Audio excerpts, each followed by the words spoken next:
and this is the Foreign Affairs Interview. It's not about forcing markets open. It's about accepting economic realities like the rise of China or the creation of AI and trying to manage them better.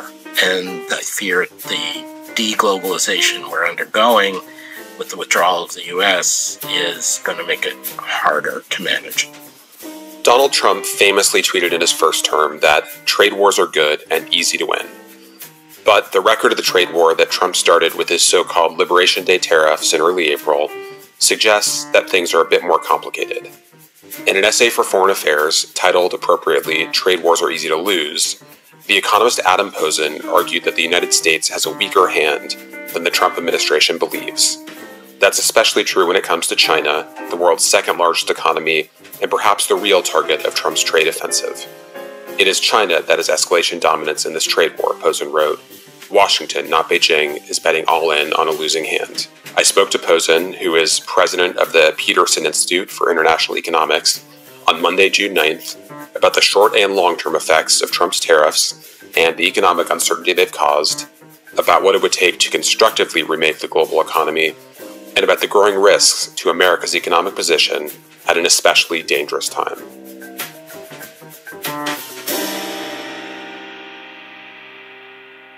Adam, great to have you here. You have written over the last several years a slew of trenchant essays for Foreign Affairs about the global economy and America's role in it. The most recent one from early April was called Trade Wars Are Easy to Lose. Thank you so much, Dan, for the opportunity to work with Foreign Affairs and to be with you today. So given the hour-to-hour changes in the state of Donald Trump's trade wars, let's start with a relatively straightforward assessment of where things stand. Can you take us back to April 2nd, Trump's so-called Liberation Day, and explain how you understand what has transpired in the 2 months or so since then? I think there's more of a pattern and coherence, Dan, than people give him credit for. And it's partly, I think, cognitive dissonance that nobody wants to believe that the world has changed as much as it has, which is understandable, but I think misleading. So the first point is, if you had spoken to me in November, December after the election, I would have said to you where this is going to end up is punitive tariffs on China, very high tariffs in 4 or 5 key industries, steel, autos, pharmaceuticals, semiconductors, across the board de facto tariffs 10 to 15%, and then pressures on Mexico and Canada ahead of renegotiating NAFTA for the second time. And that's basically where we are. I mean, we've backed off the suicidally high tariffs that were initially threatened on China and their retaliation, but we still got extremely high tariffs on China by historical standards and affecting a huge range of trade between the sectoral tariffs and the China-specific tariffs. And none of this seems likely to change much. We've seen, even with close allies like the UK and Japan, little offer from the Trump administration to undo these tariffs. And the one worrying thing, I mean, there's a lot worrying, but we're seeing the same kinds of attitudes creep into the tax legislation, review of export controls, review of foreign investment. And that has implications, as I've written about for Foreign Affairs, that actually in some ways are bigger than the trade wars. The second thing I think that emerged is we're into a regime, an ongoing state of higher uncertainty that inherently, partly deliberately by the Trump administration, but partly just because of the nature, once you start going down this road of retaliation and pressures, that nobody's going to know for certain what the outcome is. And I make an analogy to Brexit, not that this is the same effect on the U.S., it's different, and it's much bigger effect on the rest of the world than Brexit was. But in the sense that in Brexit, from 2016 referendum through the 2020 implementation, there were a lot of people going back and forth. Oh, the problem with Brexit's the uncertainty. Is it going to be a hard Brexit? Is it going to be a soft Brexit? Is it going to be Boris Johnson or Theresa May negotiating? Is the EU and the UK going to reconcile? And I kept saying, no, the problem with Brexit is Brexit, not the uncertainty about Brexit. And since 2020, we've seen that. Total amount of investment has been flat and total amount of uncertainty has stayed high. So there are going to be specific deals that are going to matter. There's a lot of uncertainty about what specific deal might be concluded with China. I tend to take the skeptical view on that. I think we're going to stand pretty much where we are. But anyway, in the broad, we are where Trump said we'd be, even with the results that he didn't promise. We're supposedly going to see a slew of great deals that emerge from negotiations with dozens of trading partners over the next month or so. There have been, of course, pauses announced, but we've only seen, I believe, one deal so far, and that's with the United Kingdom. Is there anything we can extrapolate about other negotiations from what we saw in the outcome of that one? I think the first thing to say is that the security relationships actually matter a lot for the trade relationship. So if you look around, the deals are most likely to be first the UK, then with Japan and Korea, then by necessity with Mexico and Canada. And then there'll be a number of smaller economies, Taiwan, Israel, Peru, Chile, Colombia, who are very heavily tied to the U.S. economically and politically. And they'll be the ones most likely to do the deals, at least the deals that matter, and to accommodate a lot of U.S. demands. And then places like China or Russia, obviously, that are seen as national security threats, it's going to be much harder to get a deal. I mean, you may get a deal in the sense of a confidence-building measure. We're not going to actively throw missiles economically at each other, but not in the sense of a deal that builds something. And then there's going to be countries to play for, like Saudi or Brazil or even India. I think India is the most interesting one in a lot of senses. There's a lot of uncertainty. Decades have been spent both by internal Indian reformers and external U.S. governments, the WTO, British, European governments, trying to negotiate down the regulatory or bureaucratic raj, as it's called. And India has played a spoiler in a lot of international trade. But there are some indications that Prime Minister Modi wants to do a thing similar to what Zedillo did 35 years ago with Mexico, which is lock in and create some internal reforms through a trade deal with the U.S. And additionally, obviously, there's a security side vis-a-vis China and Pakistan. And so that is the place where I think it's most interesting from sort of an economic upside point of view, that there could be a meaningful deal. Not for sure by any means, but I think that's the highest upside chance. It's been noted by you and others that there are a number of mutually contradictory, to put it mildly, declared objectives for tariffs by the administration. You can talk about revenue to offset tax cuts. You can talk about protections to facilitate the reconstruction of American manufacturing base. You can talk about leverage on other issues. I think the most ambitious rationale you hear for the administration's trade policy comes from probably Bob Lighthizer, the former USTR. You hear a version of this from Stephen Mirren, the current head of the Council of Economic Advisors, where they talk about kind of rebalancing the global economy and have kind of an ambitious vision of what that looks like. Can you explain the best case for this? I'm not asking you to endorse it, but if you kind of give it some credibility, what does that look like? And do you see any sign that we're seeing that kind of rebalancing?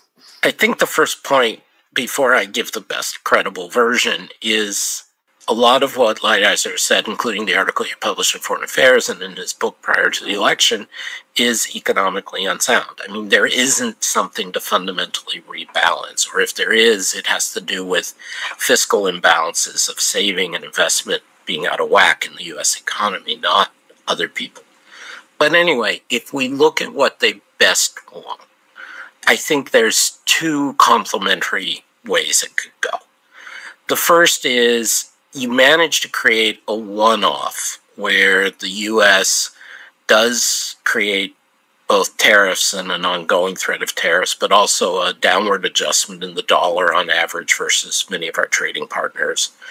And this one-off does not cascade, does not lead to knock-on effects, to inflation, to people worrying about U.S. commitment, to worrying about U.S. economic stability.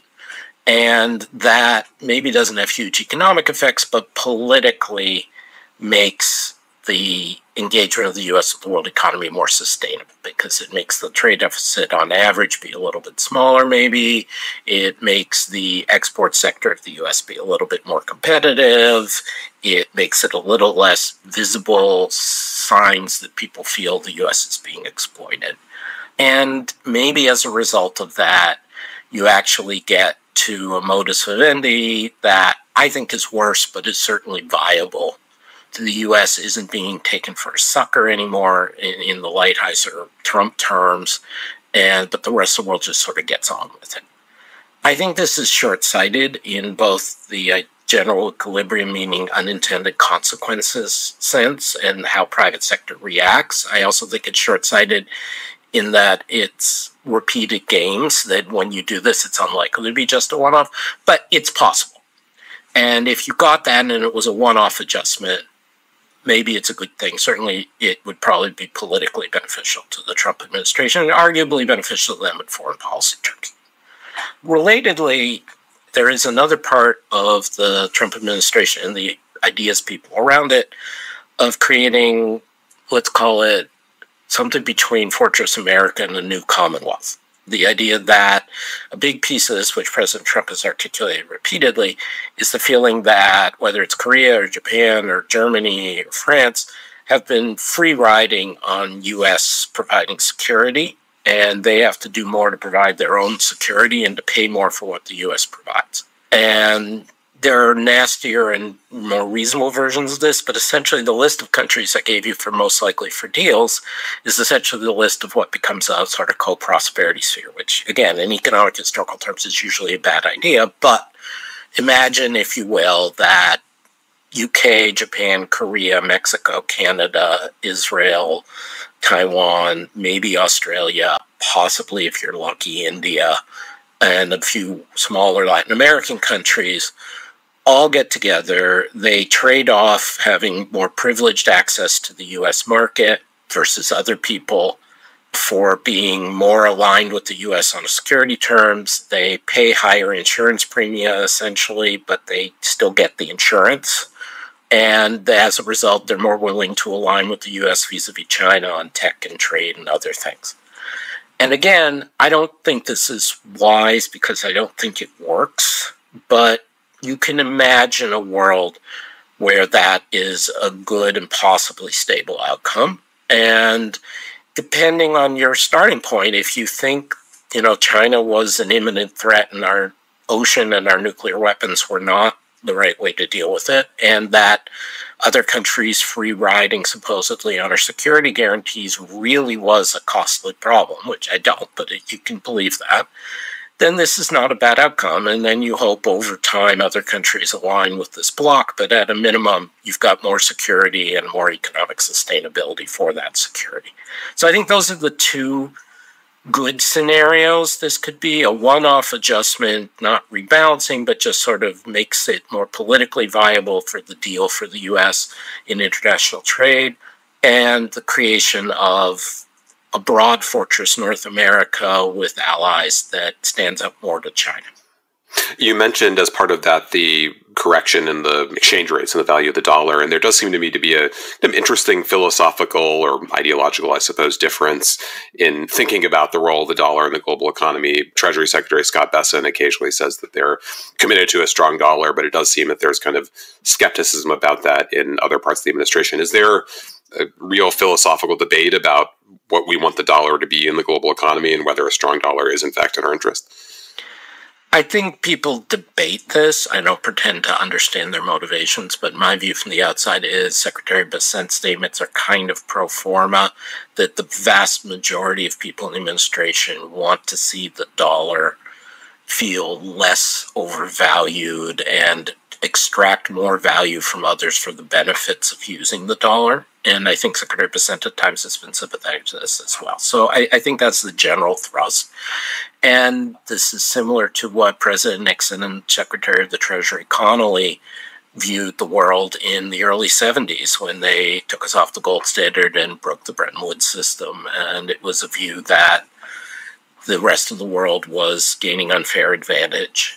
Most mainstream economists, however, don't think it's an ideological debate. They think it's an empirical debate, that there is an argument at any given moment that the U.S. dollar could be slightly overvalued, and that hurts some of our export industries, but that on balance, as former Treasury Secretary Robert Rubin said repeatedly, a strong dollar is in the U.S. interest because it keeps interest rates down, it leaves our markets more liquid, it creates greater purchasing power, it creates more stability, makes it easier to fund government deficits beyond the direct interest costs.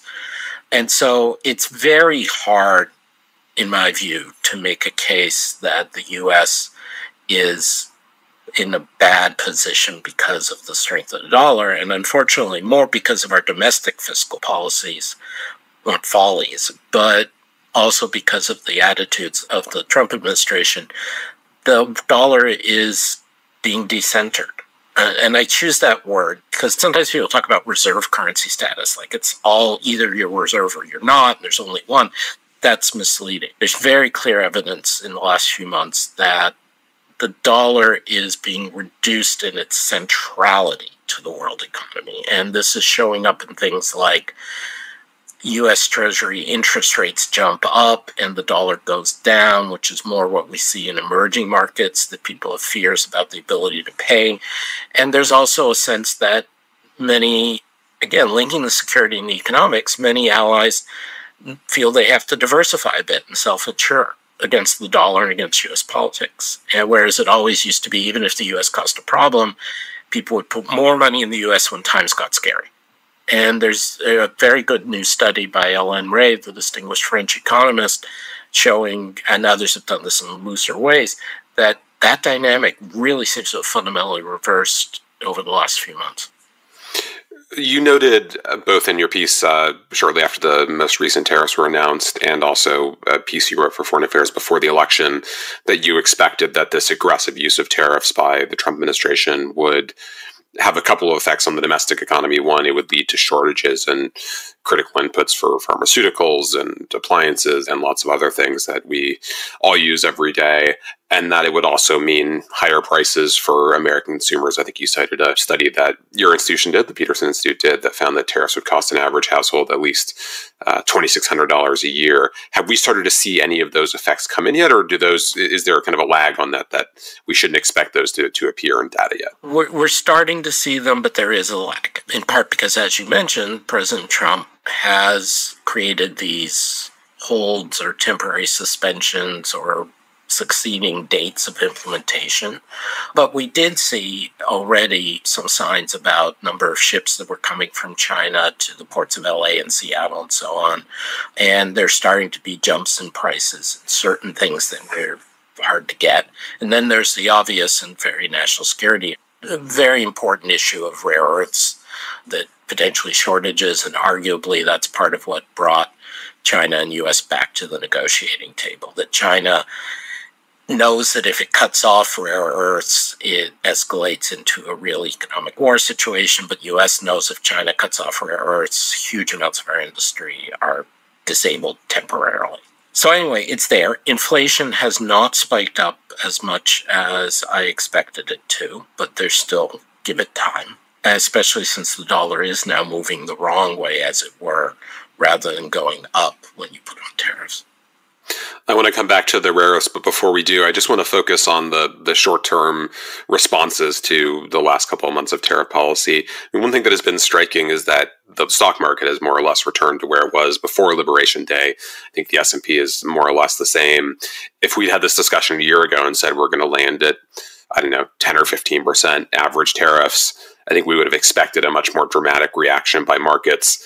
Is this a sign that, American industry can kind of deal with this once we know where things settle out? Or do you think this is kind of delusion on the part of the markets?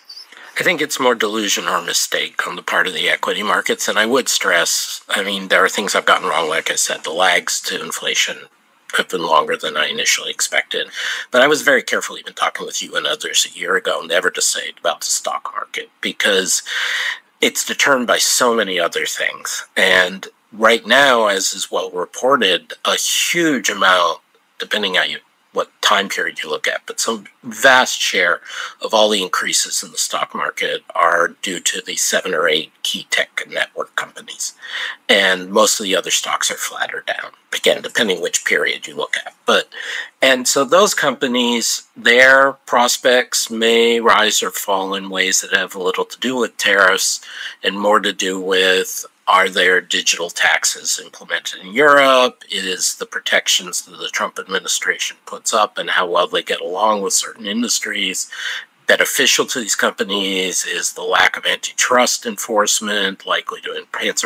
It's not an ideological thing. I don't view the stock market as a good indicator, a reliable indicator of what's going to happen to the average U.S. household, which, as you said, colleagues of mine like Kimberly Clausing, Mary Lovely, Warwick McKibben, and others have come up with numbers of how much they're going to hurt. And other independent organizations like the Center-Right Tax Foundation or the Center-Left Yale Budget Lab have both come up with numbers that are higher than ours in terms of the damage to the average household. So I think the key point to go back to is, even if the tariffs work in the sense we said, we talked about a few minutes ago, that doesn't mean they're not harmful, because ultimately what you're doing is you're reducing the purchasing power and the availability of goods for American businesses and American households.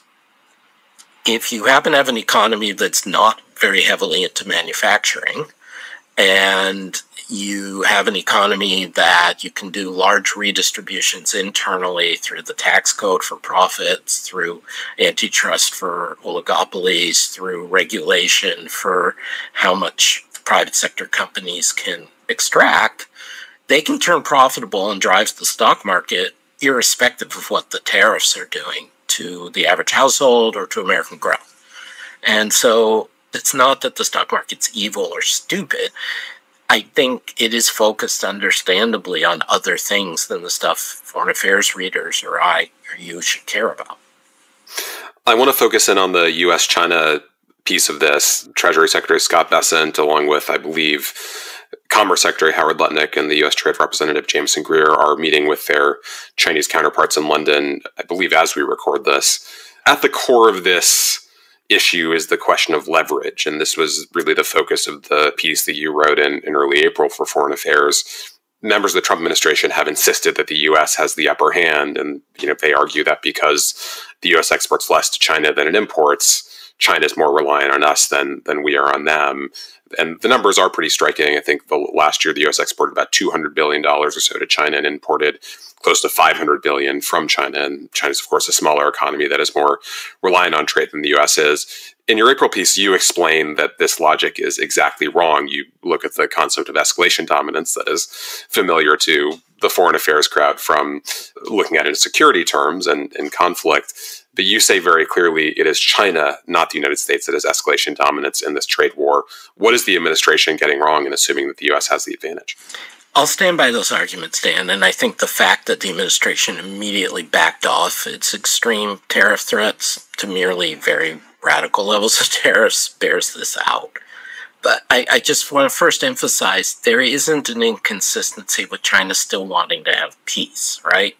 So it can be that China has escalation dominance, but they recognize that they're worse off in the state of a trade war with the U.S. It just means that if it comes down to it, they can inflict more harm on the U.S. than the U.S. can inflict on them. But it's still perfectly consistent for a self-interested, reasonable Chinese government to say we'd still rather have a deal than fight. But once you start down the road to fighting, and the rare earths demonstrates this, or pharmaceuticals, or low-end semiconductor chips that are used in autos and appliances and things, China has a hugely dominant market share. And if we cut off importing those, China loses some money, which they can adjust over the whole economy and find substitute sources of money. And we end up being without critical things that we need. Ultimately, if the U.S. says, no, we don't want any imports from China, China says, okay, that's minus 3% of GDP. And U.S. says, okay, that means no autos because we don't have semiconductors or rare earths, no batteries because we don't have rare earths, no over-the-counter drugs or prescription drugs going up 10 times in price because it'll take 3 years for Mexico, India, and Israel to start producing large-scale pharmaceutical product. And people are dropping dead or don't have cars or there's no appliances. To me, there's no comparison. Additionally, linking it back to what we were just talking about, there's also a finance side. China has been a major financer of U.S. public sector deficits by buying large amounts of U.S. treasuries and other dollar-denominated U.S. assets. And at times, Treasury Secretary Bessent and others in the administration say, well, that's not good. We want others to buy it. We want domestic to buy it. We don't want to be selling our assets. But if you sell assets, you retain the actual productive capacity, whether it's the government or the company, and you get a stream of income. If they stop financing us, our interest rates go up, our availability of credit goes down, our ability to invest, whether it's publicly or privately, goes down, and potentially the dollar goes down. And this is why I think the Treasury occasionally says things about a strong dollar. They don't want a free fall of the dollar. They shouldn't. So China, in the end, has the leverage, again, with the caveat that they recognize they are better off in a host of ways if we don't have the trade war. But they will win if it escalates. The last point I would make is, I made an analogy to the Vietnam War in that article I put out through Foreign Affairs, that, this is a slog to no clear end that could just end up throwing money and treasure for no purpose. I think that's still true. But I think I'll make another analogy, though. I think where we're ending up is kind of like the phony war at the start of World War II, where there's about a year period between when Germany invades Poland, but the British, French, and Soviet forces are not directly fighting with the Germans in any big way. But there's always a threat as you're bumping up against each other. There's the possibility of escalation, the risk of things getting out of control, as well as deliberate. And I think that's where U.S.-China trade policy is going to be. I think we'll get something out of the discussions between the U.S. officials, the cabinet officials, and their counterparts. And it may take the form of confidence-building measures. It may take the form of specific declarations around access to rare earths in return for the U.S. easing on certain export controls. But we're going to still be in the state of active hostilities where things could escalate at any time.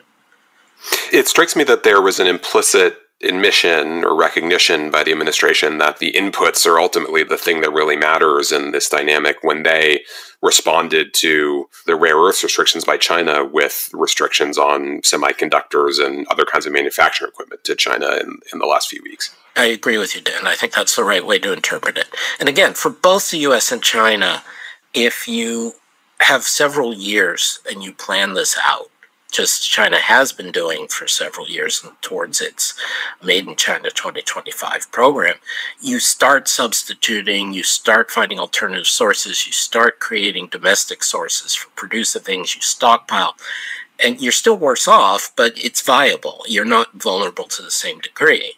And one of the critiques I made in that piece in Foreign Affairs a couple of months ago was to say it's silly to do this in the U.S. case without having done all that preparation. It may not be economically optimal, but it may be security-minded or diversification-minded. Good idea to do this.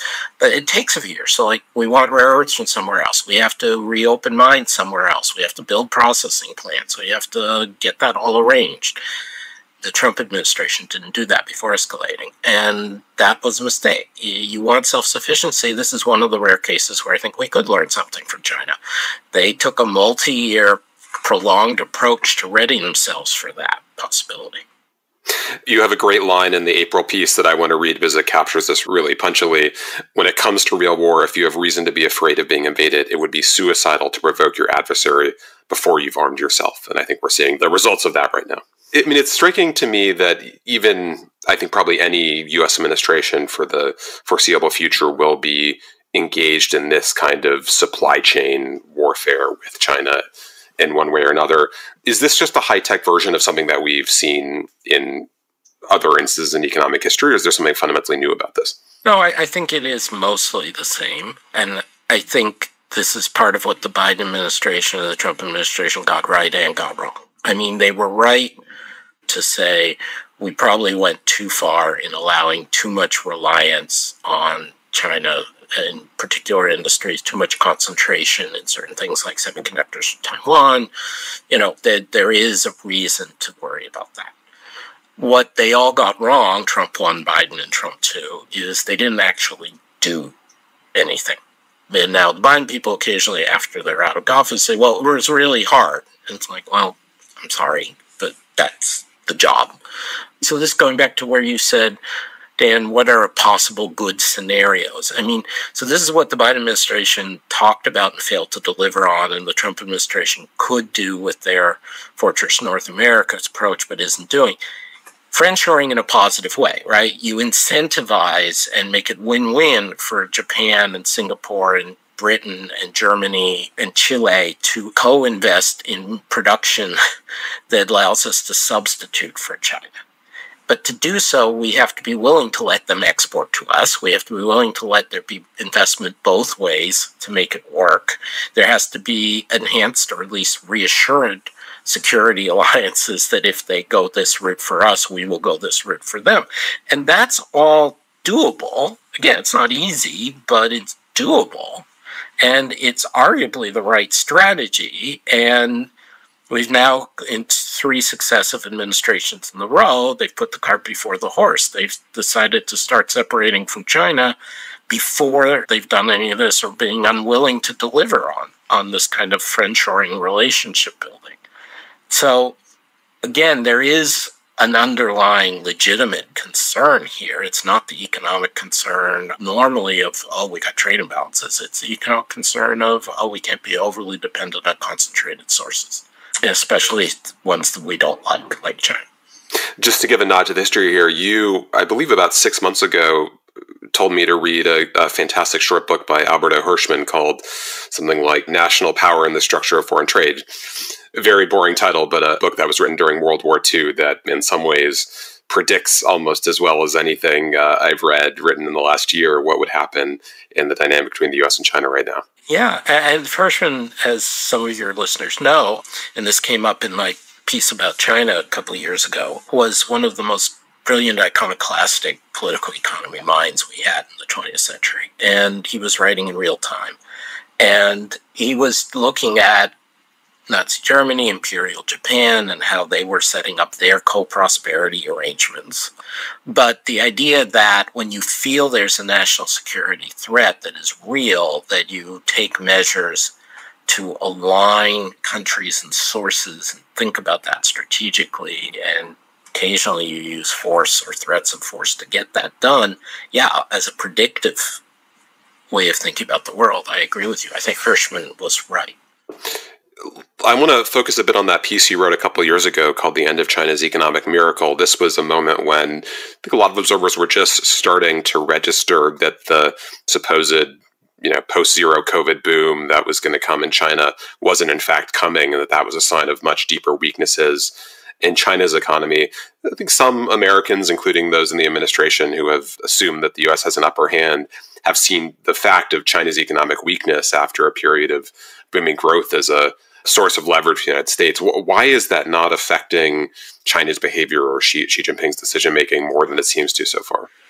It's a good question. I think we have answers, but it is a good question. And I think part of what I was trying to say to you a few minutes ago about the idea that China would still, even if it has ultimately higher leverage than the U.S., would rather not have the conflict, or rather have a much more limited conflict in economic terms, goes to that. The domestic growth in China is hard to come by.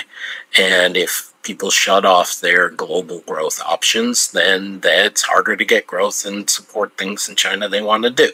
So I think that is a contributing factor to the idea that even though they have the upper hand, they still want to negotiate, they still want to tamp it down. And in my interactions with senior Chinese officials, which are limited, but that's essentially the message, along with some rhetoric about it's better for the world, which you can argue is self-interested in terms of their foreign policy or not.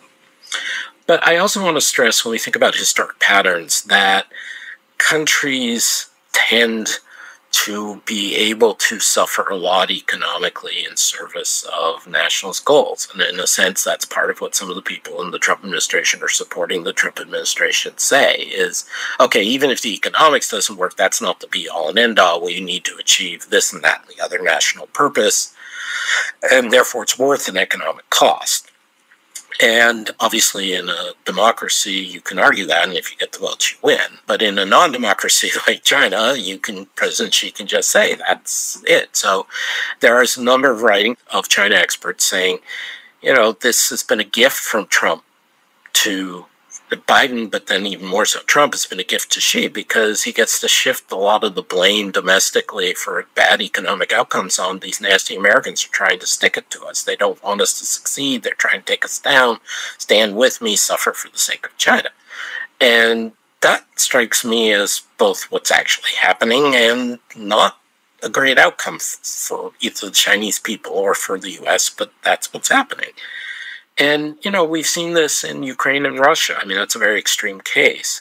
But we also saw this in Southern Europe, like Greece and Portugal and Spain during the Euro crisis 15 years ago, that economics ultimately isn't everything. And so, depending on the issue, people can decide, societies, polities can decide, we're willing to give up a lot economically for the sake of some goal, whether it's to maintain independence in the case of Ukraine, or whether it's to invade Ukraine in the case of Russia, or whether it's to stay in the euro in the case of Portugal, Greece, Spain. So this is not unprecedented, that the economic problems in China don't compel them to submit.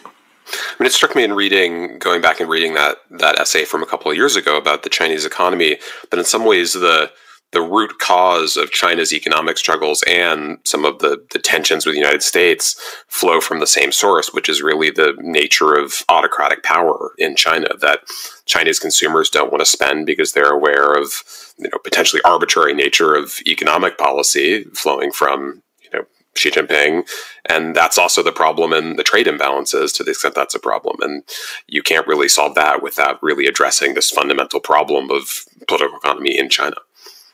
That's right, Dan. And in recent days leading up to the meeting you mentioned between cabinet officials of the U.S. and China, the Trump administration has been emphasizing that aspect, which is similar to things that Secretary Yellen under the Biden administration or the Obama administration also emphasized, this idea of using the term differently, rebalancing, that the Chinese economy needs to have more consumption and lower savings for their own sake, but for the sake of the U.S. and the rest of the world.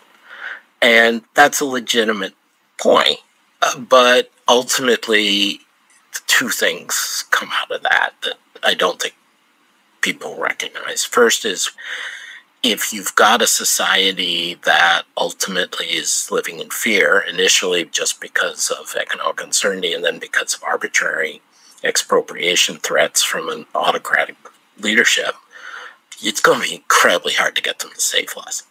But secondly, I think we tend to exaggerate the extent to which China's savings decisions impact the rest of the world. And this is something that is more contentious. It's not something where every mainstream economist, let alone the Biden or Trump administrations, agreed. But I think there's a legitimate case to be made that in times of global contraction and recession, like 2008-10, having China export a lot is essentially exporting unemployment, and you're essentially forcing the adjustment on others. But that's a cyclical thing. Whereas what you're talking about is a structural thing, meaning something that lasts a long time.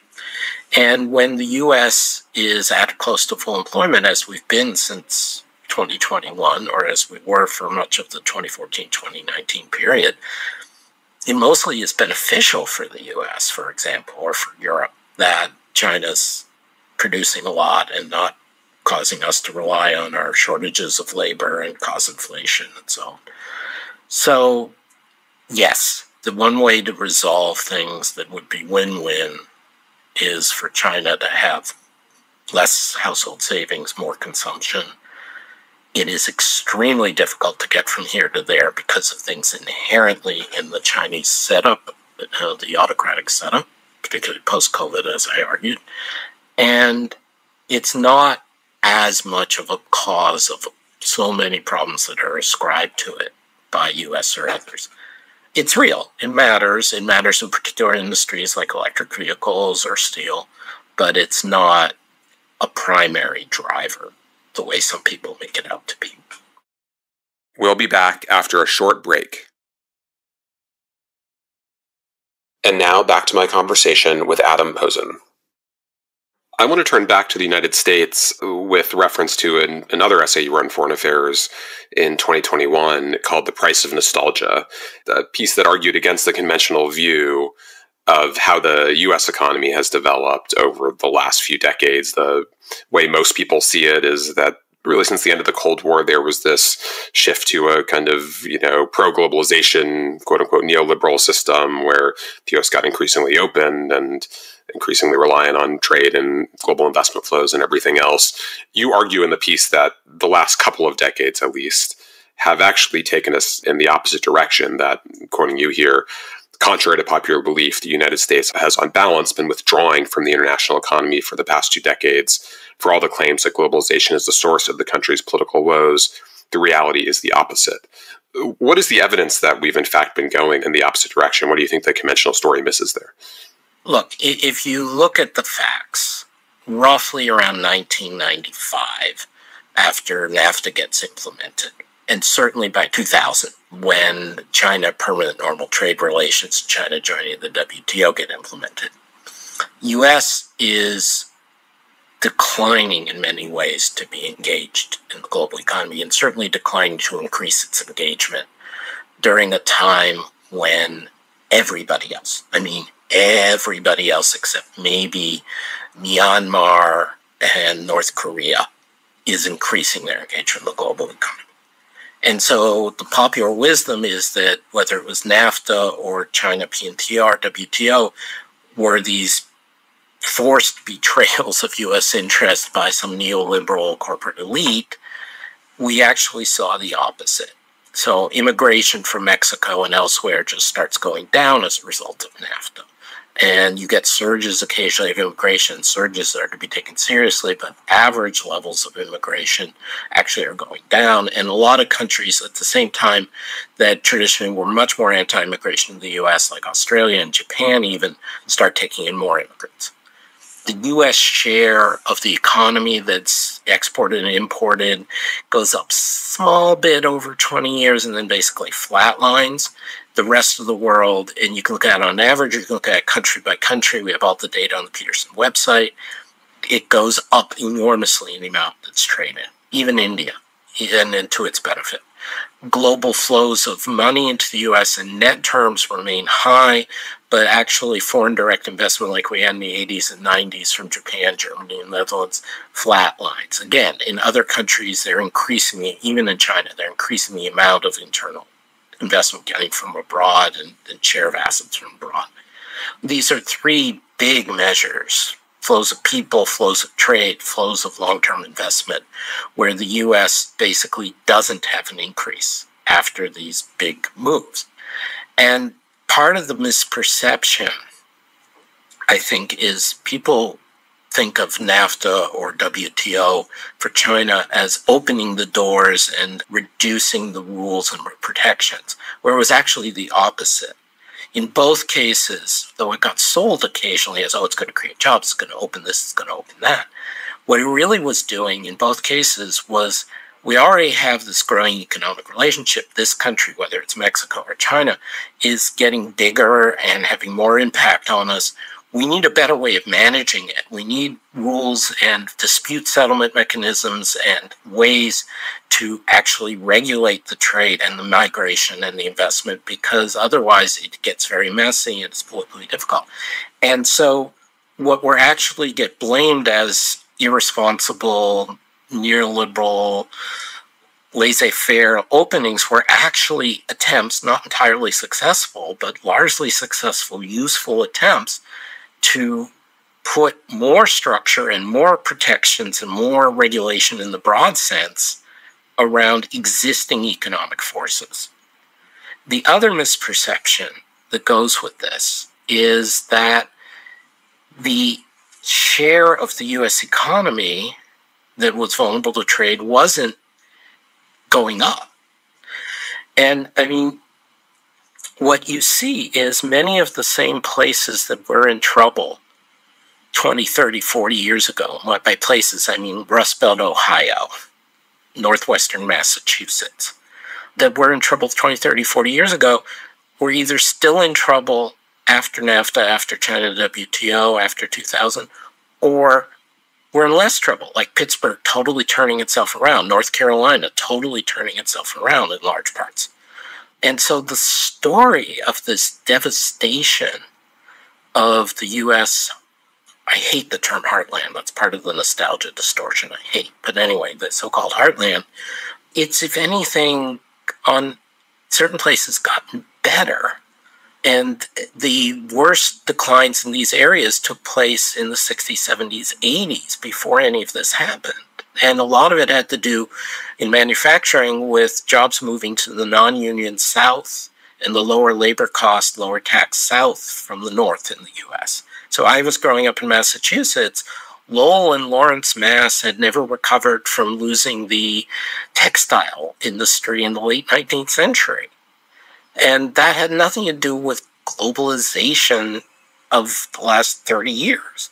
And this even shows up in the data, as many people have documented, that the declines in real income for American male workers, in particular, were mostly in the 80s, when you had union busting and tax changes and competitive changes in the U.S. economy introduced by Reagan and Bush and the Congresses then, not in this period of huge trade expansion that supposedly took place.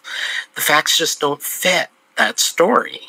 We do know things, and Ohio did not suddenly get into trouble sometime between 1995 and 2001. Ohio got into trouble sometime in the mid-late 70s, and if anything, didn't get much worse. We fought wars of choice in Afghanistan, Iraq, and elsewhere, and had huge numbers of American young men and women get hurt and get traumatized. We had a fentanyl opioid crisis done through our horrible medical system and our horrible incentives of policing of that medical system. We had political division for non-economic reasons. And these things matter at least as much as anything economic for the deaths of despair in the state that the country is in. And the idea that somehow this gets blamed on globalization is just wrong. And so if we're constructing an alternative and what you would see as the right story for why people are so angry, right? What has gone wrong? It's a combination of technological change that did affect manufacturing, changes in labor policy and tax policy. I mean, kind of quote unquote neoliberal policies, but not on international economics, but instead on some of these domestic issues.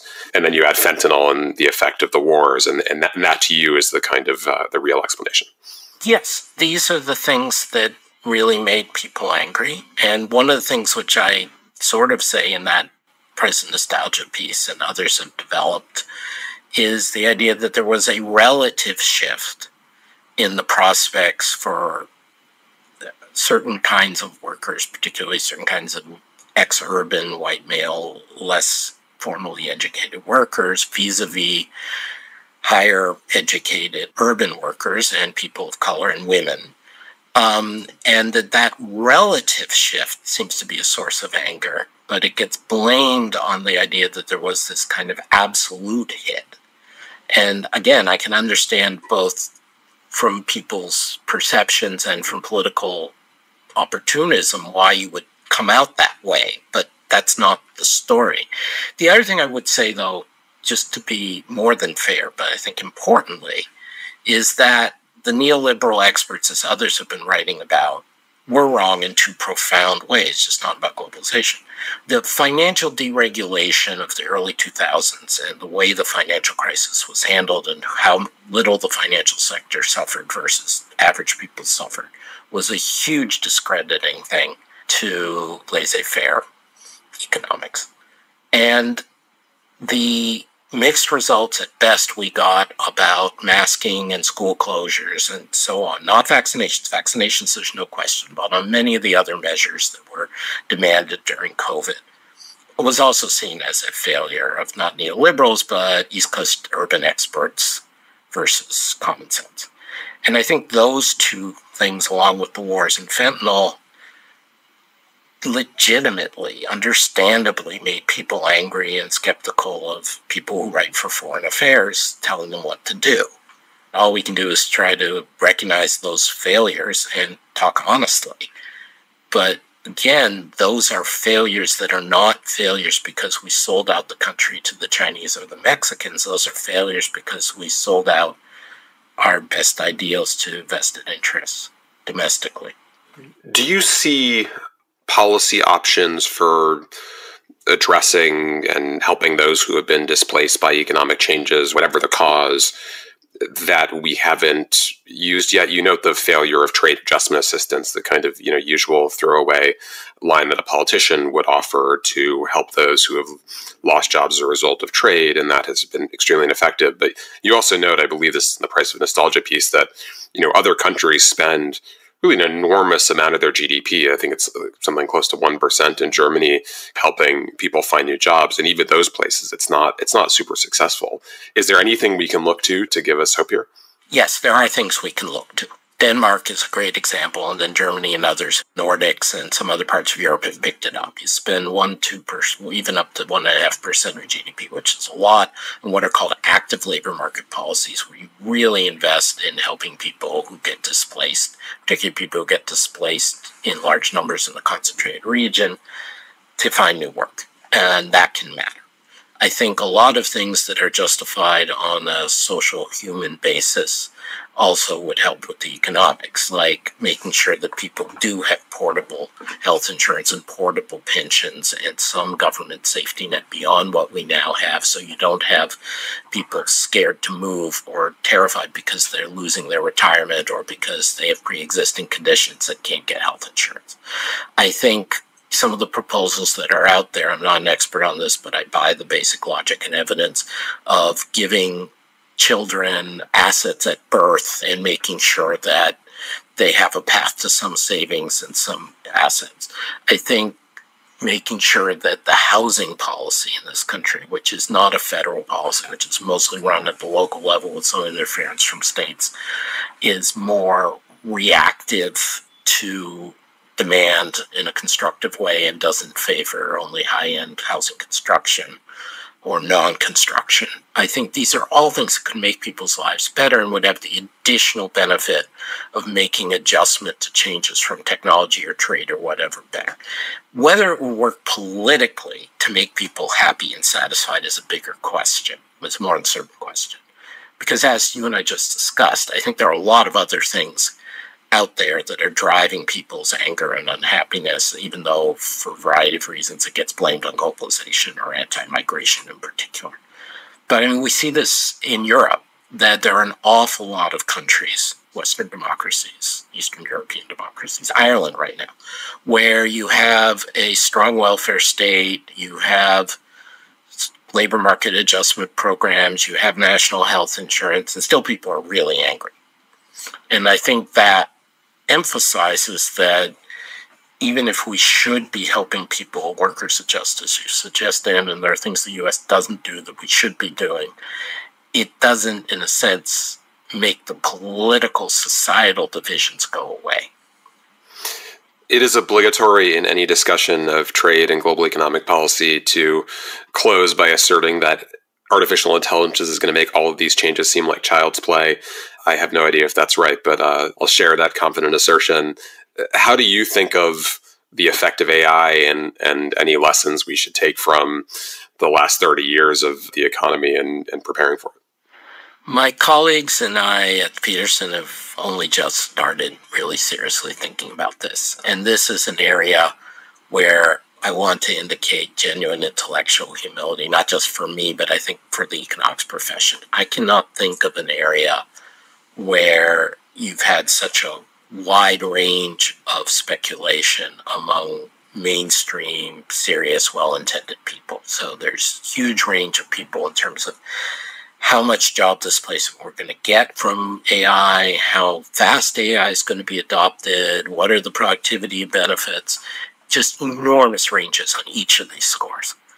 What I think gives me hope is the idea that AI may be different, but every technology up till now, including this displacement of manufacturers, every major general purpose technology that has come along in the last 300, 400 years of human history has in the end resulted in job growth and income growth.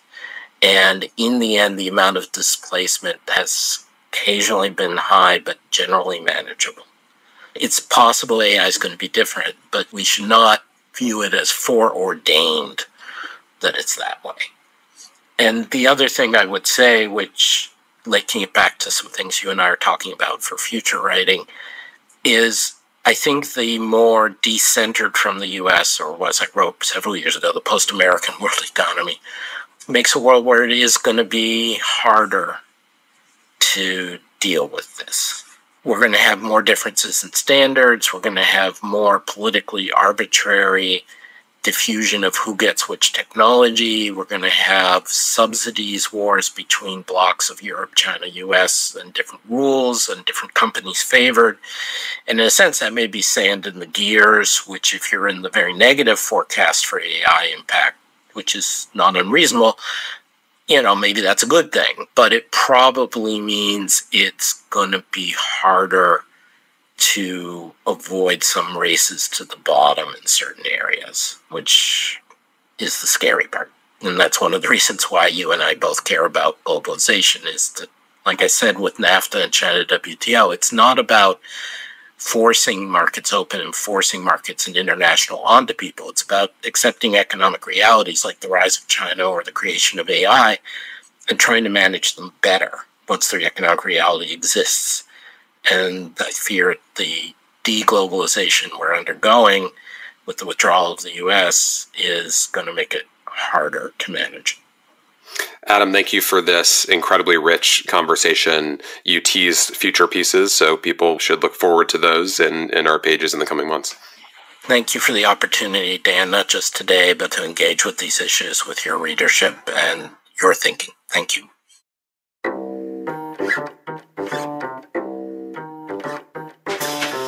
Thank you for listening. You can find the articles that we discussed on today's show at foreignaffairs.com. The Foreign Affairs interview is produced by Kanish Tharoor, Molly McEnany, Ben Metzner, and Caroline Wilcox. Our audio engineer is Todd Yeager. Our theme music was written and performed by Robin Hilton. Special thanks as well to Arena Hogan. Make sure you subscribe to the show wherever you listen to podcasts. And if you like what you heard, please take a minute to rate and review it. We release a new show every Thursday. Thanks again for tuning in.